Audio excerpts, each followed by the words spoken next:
கோயம்புத்தூர் மாநகராட்சி மேயர் தேர்தல் இன்னும் சற்று நேரத்தில் நடைபெறவுள்ள நிலையில் வின்சென்ட் சாலையில் உள்ள சமூக நல கூடத்தில் அமைச்சர் நேரு, முத்துசாமி உள்ளிட்டோர் கவுன்சிலர்களுடன் ஆலோசனை நடத்தி வருகின்றனர்.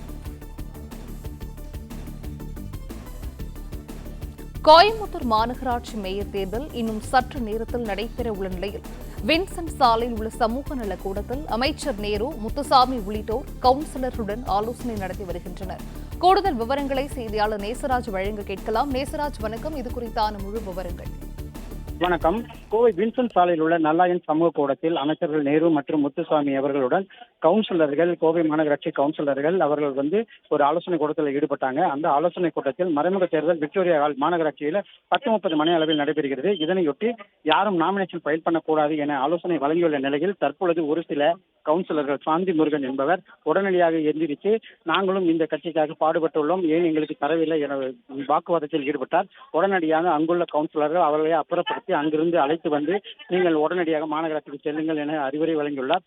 மேலும் மற்ற கவுன்சிலர்களும் இந்த மேயர் தேர்தலுக்கு போட்டியிட வாய்ப்புள்ளதாக தெரிவித்துள்ள நிலையில் சாந்தி முருகன், அதே போல லட்சுமி இளஞ்செல்வி அவர்களும் எங்களுக்கு கிடைக்கும், மீனா லோகு உள்ளிட்ட கவுன்சிலர்களும் எங்களுக்கு மேயர் பொறுப்பு கிடைக்கும் என ஆவலுடன் எதிர்பார்த்த நிலையில் நேற்று சுகுண மண்டபம் காலப்பட்டியில் உள்ள சுகுண மாவட்ட கழக செயலாளர் கொண்டி அவர்கள் அமர வைத்துவிட்டு துணை மேயர் அழைச்சிட்டு போய் இருங்க, வந்துடுறேன்.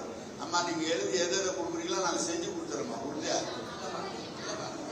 இல்ல? தயவு செய்து கொஞ்சம் கேளுங்கம்மா, இல்ல கொஞ்சம் கேளுங்க. நீங்க நீங்க உட்கார், கூட்டு போங்க. மீனாலோக போங்க, நாம பேசுறேன். இல்லண்ணா 100 கோடி ரூபாய் கொடுத்துருக்கோம்னா 100 கோடி பத்தாது, 300 கோடி ஒதுக்குன்னு சொன்னது முதலமைச்சர் சொன்னார். நான் சொன்னது இதெல்லாம் உண்மை பேசுனது. பணம் ஒதுக்கப்பட்டு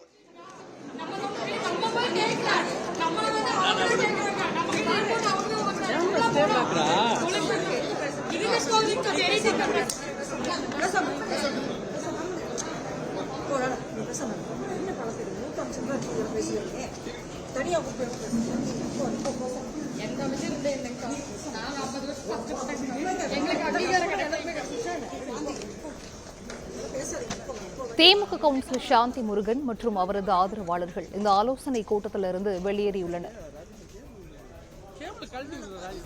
மறைமுக தேர்தலுக்கு முன்பாக அமைச்சர்கள் KN நேரு, முத்துசாமி ஆகியோர் கவுன்சிலர்களுடன் ஆலோசனையில் ஈடுபட்டனர். திமுக கவுன்சிலர் சாந்தி முருகன் மற்றும் அவரது ஆதரவாளர்கள் இந்த ஆலோசனை கூட்டத்திலிருந்து வெளியேறியிருக்கிறார்கள். மொத்தம் உள்ள 100 வார்டுகளில் திமுக கூட்டணி கவுன்சிலர்கள் 96 பேர் இதில் வந்திருக்கிறார்கள்.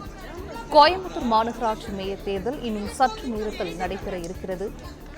வேட்புமனு தாக்கல் தொடங்க உள்ள நிலையில் கவுன்சிலர்களுடன் அமைச்சர்கள் ஆலோசனையில் ஈடுபட்டிருக்கிறார்கள்.